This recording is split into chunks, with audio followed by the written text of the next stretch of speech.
A son tells his mother that Sunday dinner is canceled because his wife is sick.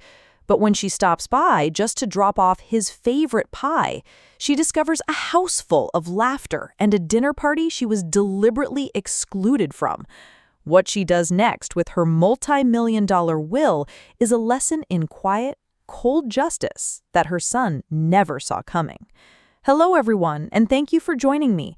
Before we begin, please take a moment to like this video, subscribe to our channel, and hit the notification bell so you don't miss the shocking conclusion.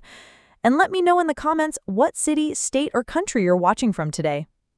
The warmth of the kitchen wrapped around me like a hug, a sweet scented cloud of cinnamon, toasted pecans, and buttery pastry. On the cooling rack sat my masterpiece, a pecan pie, its surface a mosaic of glistening nuts, its crust a perfect flaky gold. This wasn't just any pie, it was David's favorite. My son, my only child, could devour half of one in a single sitting, a talent he'd perfected since he was about 10 years old. Sunday dinners had become our sacred ritual after my husband, Robert, passed away.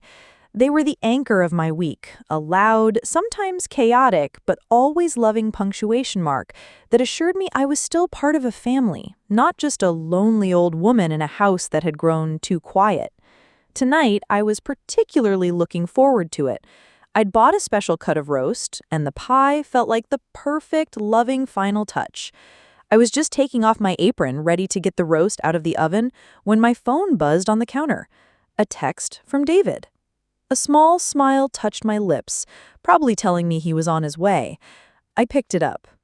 The message wasn't what I expected. "Hey Mom, so sorry, but we have to cancel dinner tonight. Jessica has a monster migraine and is laid up in a dark room. Rain check soon. Love you." My smile faltered. A wave of disappointment washed over me, sharp and cold, followed by a pang of guilt for my own selfishness. Of course the poor girl's health came first. Jessica was prone to those debilitating headaches, the kind that stole entire days. "Of course, honey. Don't you worry about a thing," I typed back, my thumbs moving slowly. "Give Jessica my love and tell her I hope she feels better soon. We'll do it next week." I sank into a kitchen chair, the festive energy draining from the room. The scent of the roast now seemed mocking. The beautiful pie on the counter looked lonely. I stared at it for a long moment. It seemed like such a waste for it to sit here when I knew how much David loved it. An idea sparked. It was a simple motherly impulse, the kind that's woven into your DNA after 40 years of raising a child. I wouldn't bother them, of course, but I could just drive over and leave the pie on their porch. It would be a nice surprise for David to find later, something to enjoy once Jessica was feeling up to it. It felt like the right thing to do, a small act of love to cut through the disappointment. I texted him my plan. "I know Jess is resting, but I'm going to leave the pecan pie on your front step. Don't want it to go to waste. No need to answer the door." His reply was almost immediate. "Mom, you really don't have to do that." But I insisted. "Nonsense, it's no trouble at all." The drive to their house was short, just 15 minutes through quiet suburban streets I knew by heart. The sun had set and the streetlights cast a soft, golden glow. As I turned onto their street, however, a knot of confusion tightened in my stomach. Their house, which should have been dark and quiet for someone suffering a migraine, was brightly lit. Every window seemed to be blazing. And parked in their driveway, right behind David's SUV, was a familiar black sedan. The Brewsters, Jessica's parents. What on earth were they doing here if Jessica was so ill? Maybe they'd rushed over to help. Yes, that must be it. Still, the knot didn't loosen. I parked across the street, my heart starting to beat a little bit faster. With the pie still warm in my hands, I got out of the car and started up their walkway. I was fully intending to just leave it on the welcome mat and slip away as promised. But as I got closer, I heard it. It wasn't the sound of a sick house, it was laughter, a full, hearty laugh from Jessica's father, followed by the lighter musical sound of Jessica's own voice. There was no mistaking it. My steps slowed, my blood ran cold. Drawn by a force I couldn't control, I veered off the stone path and onto the soft grass, stepping quietly into the shadows under their large dining room window. I held my breath and peered over the sill. The scene inside hit me with the force of a physical blow. There they all were, seated around the polished dining table, David, Jessica, and their smiling parents, Cynthia and Tom. The table was set with their best china. Wine glasses were filled, and in the center of the table was a large steaming platter of what looked suspiciously like my pot roast. They were having Sunday dinner, they just weren't having it with me. Jessica, the woman supposedly in a dark room with a migraine, was laughing, her face flushed with happiness, not a hint of pain in sight. The migraine was a lie. The whole thing was a lie. And I was standing outside in the dark, holding a pie I had baked with love for a son who had just stabbed me in the heart. I'm just getting started with this story, but believe me, it's only going to get more intense from here. Stay tuned to find out what happens when the main character faces even more unfairness. Time seemed to freeze. I stood there in the damp, cool grass, a ghost at my own family's feast, holding a pie that was no longer a gift, but a symbol of my own foolishness. Through the glass, the scene was a perfect portrait of familial bliss, bathed in a warm, buttery light. I watched my son, David, throw his head back and laugh at something Jessica's father said. I saw Jessica, the woman supposedly suffering from a monster migraine, place a loving hand on his arm, her smile radiant. There was no pain on her face, only joy. The lie was so effortless, so complete, it was almost impressive.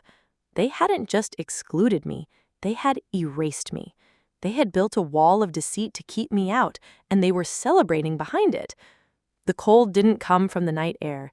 It radiated from the center of my chest, a hollow, arctic ache that stole the breath from my lungs. The pie in my hands, once heavy with love, now just felt heavy. I didn't cry. The shock was too deep, too cold for tears. My body moved on its own, turning away from the window with a slow, deliberate grace I didn't know I possessed. I walked back across the lawn, my feet silent, and down their stone pathway. Every instinct screamed at me to smash the pie on their front door, to storm in and confront them, to let my pain erupt in a storm of accusations. But I didn't. That's what they would expect. An emotional, hysterical old woman. I would not give them the satisfaction. I reached the end of their driveway, where their two large trash receptacles stood waiting for morning pickup. With a strange sense of calm, I lifted the lid of the one marked landfill. The smell of old coffee grounds and discarded leftovers hit me. I looked down at the perfect, beautiful pie I had baked. Then, without a moment's hesitation, I gently placed it on top of a crumpled pizza box. I didn't drop it or smash it. I just placed it there, a quiet, dignified burial. I closed the lid, the soft click echoing the sound of a door closing forever in my heart. The drive home was a blur. The familiar streets looked alien, as if I was seeing them through someone else's eyes. My mind replayed the scene at the window on a torturous loop. Their laughter, their smiles, the easy intimacy from which I had been so thoroughly banished. The why of it all was a hammer pounding in my skull. Why the lie? Why couldn't David, my own son, just be a man and say, "Mom, we're having dinner with Jessica's parents tonight, just the four of us"? It would have hurt, yes, but it would have been honest. The lie was what twisted the knife. The lie suggested that I was a problem to be managed, a nuisance to be deceived. It suggested that my feelings were so insignificant that they weren't even worth the basic courtesy of the truth. It was a calculated act of cowardice and contempt. And Jessica's migraine? A convenient, unassailable excuse. A woman's ailment used as a shield for their deceit. The irony was so bitter, it made me want to laugh. When I walked back into my own house, the warmth I'd left behind felt suffocating. The rich smell of the pot roast I'd so lovingly prepared for them hung in the air, a cruel reminder of my wasted effort and affection. My home, usually my sanctuary, now felt like the scene of a crime where I was the only victim. I walked through the silent rooms, my hand trailing along the furniture my late husband Robert and I had picked out together. I saw a photo of him on the mantelpiece, his kind eyes smiling at me. "Oh, Robert," I whispered to the empty room, "you always said he was a good boy. I think we were wrong." The thought didn't bring tears. It brought a strange, terrifying clarity. The son I had raised, the boy I adored, was capable of a casual cruelty I had never imagined. I walked into Robert's old study, the one place in the house that was still more his than mine. I didn't turn on the main light, just the small green banker's lamp on his large mahogany desk. I sat in his worn leather chair, the cool leather a familiar comfort. For years, this was where we handled our lives. The bills, the investments, the planning. It was all for one purpose: to build a secure future and a legacy for David. Our legacy. Our son. My fingers, moving with a will of their own, went to the bottom drawer of the heavy accordion file folder. I pulled out a thick accordion file folder. The label on it in my own neat handwriting from years ago read, "Estate Planning." I untied the string and pulled out the top document, its pages held together by a simple staple. The title on the first page was stark and unequivocal: Last Will and Testament of Eleanor Vance. I spread it out on the desk before me, the black ink a sharp contrast against the clean, white paper. The house was quiet. The smell of the roast was finally fading, and a new, cold resolve was beginning to take its place. The pages of the will felt thin and fragile in my hands, a stark contrast to the weight of the words printed on them. I read the main clause, the one my husband Robert and I had drafted with our lawyer over a decade ago. "I give, devise, and bequeath all of my property, both real and personal, of every kind and description, wheresoever situated, to my beloved son, David Vance." Beloved son. The words mocked me from the page. The man I saw through the window tonight, the laughing, carefree man who had his wife invent a migraine to avoid his own mother, was not the beloved son this document was written for. That son was a memory, an illusion. The man who existed now was a stranger, one who valued a casual dinner with his in-laws more than decades of his mother's devotion. I leaned back in Robert's chair and closed my eyes, the leather groaning softly. What was this all for?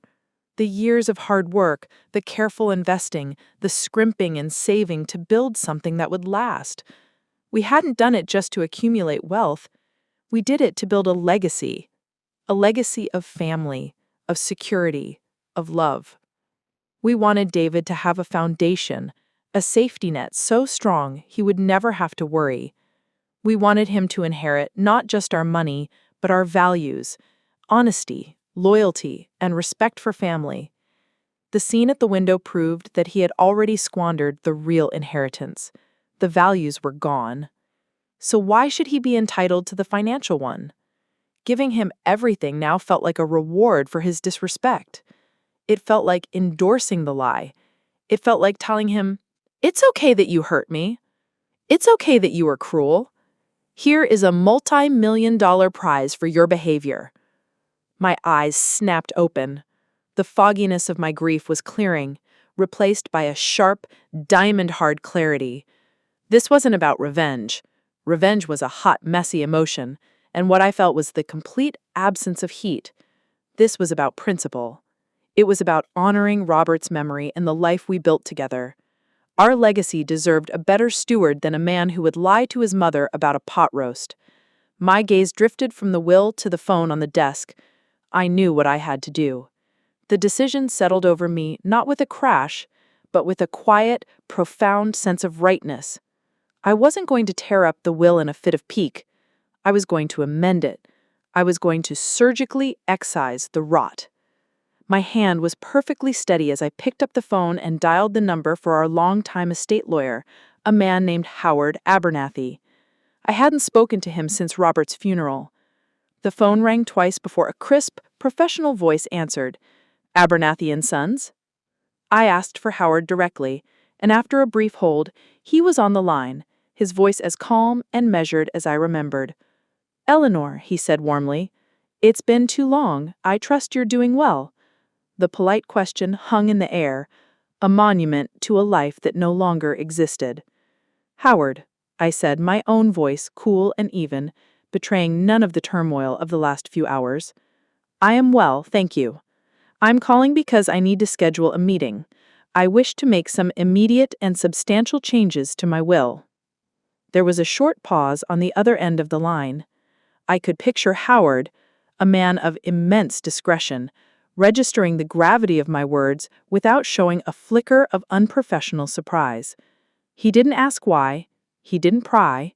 He simply said, "Of course, Eleanor. I can clear my schedule for you first thing Monday morning. Shall we say 9 a.m. at my office?" We confirmed the time, exchanged brief pleasantries, and then I hung up. I placed the phone back in its cradle. I neatly folded the will, slid it back into its folder, and tied the string. The house was utterly silent. For the first time all night, I didn't feel the crushing weight of loneliness. I felt something else entirely. It was the quiet, cold, and deeply satisfying feeling of taking back control. My son had told a lie to get what he wanted, an evening without me, and his lie had just given me what I now needed, the freedom to protect my own legacy. Monday morning arrived with a cool gray light that matched my mood perfectly. I sat opposite Howard Abernathy in his office, a room that smelled of old books, lemon polish, and the quiet dignity of the law. The high-backed leather chair felt like a throne, and for the first time in my life, I felt like a queen defending her own kingdom. Howard, his face a professional mask of concerned neutrality, steepled his fingers on his vast mahogany desk. "So, Eleanor," he began, his voice calm, "you mentioned substantial changes. Why don't you walk me through what you have in mind?" I took a deep breath, not of nervousness, but of resolve. The woman who had baked a pie in a fit of sentimental love was gone. In her place was the woman who had buried it in the trash. "It's quite simple, Howard," I said, my voice as steady as the antique clock on his wall. "I want David removed from my will, entirely." I saw a flicker of surprise in his eyes, the first crack in his professional veneer. "I want to establish a new trust, the Vance Legacy Trust. The entirety of my estate, the house, the portfolio, everything, will go into this trust upon my death." I leaned forward slightly. "The beneficiaries of this trust will be my grandchildren, Lily and Tom Vance, and only my grandchildren." I explained the terms I had spent the entire weekend mapping out in my head. The trust would be managed by his firm. The principal was not to be touched until Lily, the younger of the two, turned 30. The interest could be used for their education at any university of their choice and for any major medical expenses. No exceptions. "And David," Howard asked carefully, "he gets nothing." This was the part I had thought about the most. A simple, clean cut felt too emotional, too angry. My plan was colder, more precise. "David and his wife, Jessica, will receive an annual stipend from the trust," I said, $5,000, to be paid out on December 24th each year. I let the number hang in the air. It was a pittance, an amount so small relative to the size of the estate that it was a calculated insult. It was just enough money to ensure they could never fully forget what they had lost, a yearly reminder of their betrayal delivered right before Christmas. "The clause should state," I continued, "that this stipend is provided for miscellaneous family needs, as I am no longer in a position to provide for them directly." The implication was clear. They ended our direct relationship, so I am ending my direct support. Howard Abernathy, a man who had seen every flavor of family greed and dysfunction, listened patiently. When I was finished, he looked at me over the top of his spectacles. "Eleanor, I am legally obligated to ask, is this decision being made under emotional duress? Disinheriting one's only child is a significant step. A court could potentially see it as an act of a mind unwell." His caution was a test, and I was ready for it. "Howard," replied, my voice softening but losing none of its steel, "my son lied to me to avoid the inconvenience of my presence at a family dinner. He and his wife staged an elaborate deception involving a fake illness. My duress is not emotional. It is the logical consequence of realizing my life's work and my late husband's legacy would be in the hands of a man with no integrity. I am not unwell. In fact, I have never felt more clear-headed in my life. I am protecting my grandchildren from their own father's character. As if on cue, my phone, which I had placed face down on the corner of the desk, began to buzz. I glanced at the screen. A long string of texts from David. I ignored it and looked back at Howard, who had the decency to pretend he hadn't noticed. But it buzzed again, and again. With a sigh, I flipped it over. 3 long, rambling paragraphs of an apology. It was all there. He was stressed from work. Jessica felt pressured by her parents. It was a stupid mistake. He was so sorry. He loved me. He'd make it up to me. It was a textbook apology from a child who had been caught with his hand in the cookie jar. There was no real understanding of the wound he had inflicted, only a desperate attempt to smooth things over. While Howard discreetly looked over some papers, I typed a short reply. "Thank you for your message, David. I appreciate you reaching out." It was polite. It was distant. It was meaningless. I put the phone away. Howard, satisfied with my resolve, nodded slowly. "Very well, Eleanor. I will have my team draft the new documents immediately. They will be ready for you to review and sign by the end of the day." He stood up, extending his hand. We shook, sealing the deal. The meeting was over. As I stood to leave, he walked with me to the door. "For what it's worth," he said, his voice low, "Robert would have been proud of your strength." The words hit me with unexpected force, but I simply nodded my thanks and walked out into the cool morning air. The weight I had been carrying for days felt different. It was still there, but it was no longer the crushing weight of grief. It was the heavy, satisfying weight of a decision well made. I had come to my lawyer's office as a mother. I was leaving as the architect of my own legacy. We're moments away from the climax. What's about to happen will flip the whole story on its head. Don't miss the shocking conclusion. 2 months passed in a strange, cold peace. War was never declared, but the peace treaty had been voided. Our weekly Sunday dinners ceased to exist without a word. Our phone calls, once rambling, hour-long affairs, became brief and stilted, exercises in polite inquiries about health and weather. David tried. Oh, he certainly tried. He sent photos of the kids. He called to share some funny anecdote from work. He was acting as if his betrayal had been a minor slip-up, a small argument that could be smoothed over with time and enough superficial charm. He didn't understand that he hadn't just missed a dinner. He had dynamited the very foundation our relationship was built on. He was waiting for me to get over it. He didn't realize I wasn't getting over it. I was rebuilding. The day it finally ended, he called in a particularly cheerful mood. "Mom, great news," he said, his voice full of that boyish enthusiasm I had once found so endearing. "Jessica got the promotion. We're thinking we'll celebrate, maybe take that trip to Italy next summer. Can you imagine? Finally!" I could imagine it. I could also imagine who he assumed would ultimately be funding such a trip. I kept my voice polite. "That's wonderful, David. I'm very happy for Jessica." "Yeah," he went on, oblivious to the chill in my tone.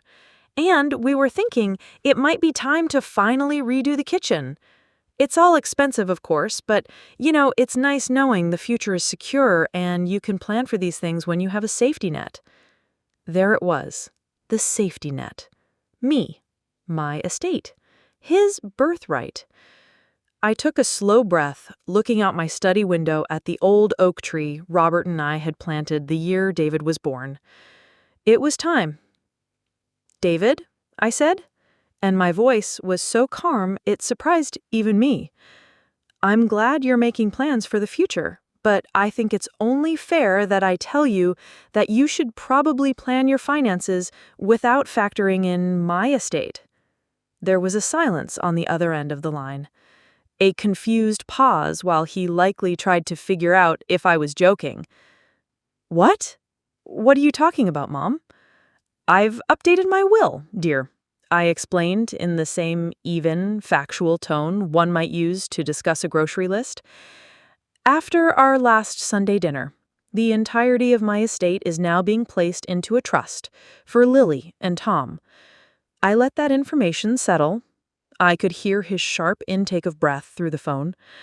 Of course, I've made a provision for you and Jessica. I've arranged for a small annual stipend to be paid out from the trust. I just thought you should know now, so you can plan accordingly. For the kitchen, for instance. The silence exploded.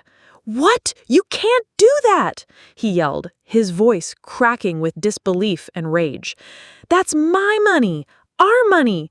Dad wanted me to have it!" The tantrum of a child who'd had his favorite toy taken away. "No, David," I replied, my voice quiet but firm. "It was never your money. It was your father's and my legacy. And I have decided to protect it." "Protect it? From who? From me?" he spat. "Yes," I said. And that single word held all the truth of the last 2 months. "From you. I have to go now, David. I have things to do. Have a lovely day." And without waiting for a reply, I ended the call. I placed the phone back on the desk and stared at it for a long time. I had expected to feel hollowed out. I had braced for a storm of emotion, a second wave of grief, but none of it came. The phone did not ring again. The house was quiet. But this time, it wasn't a lonely, oppressive silence. It was peace. I stood up and walked to the window. The oak tree stood strong, its branches reaching for the sky. I had cut my son off from his inheritance, but I didn't feel like a villain. I felt like a guardian. I had protected what Robert and I had built from entitlement and disrespect. I had taught my son a final, difficult lesson. Love is not a right. It is a gift. And if you throw it away, you cannot be surprised when you turn back and find it gone. I didn't know what my future held, but for the first time in a long time, I felt free.